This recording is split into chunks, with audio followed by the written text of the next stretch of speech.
Hey everyone, ever wondered what happens to wasps when winter hits?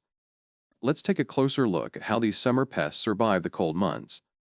When temperatures drop, most wasps in the colony, including workers and drones, actually die off. Only the queen survives.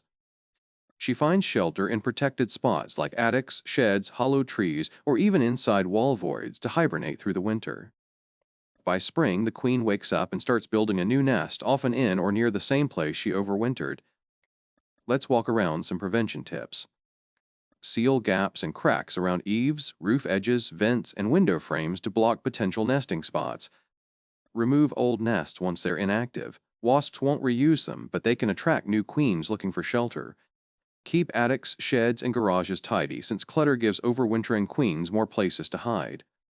So even though winter seems quiet, it's the best time to prepare. A little prevention now means fewer wasps next summer.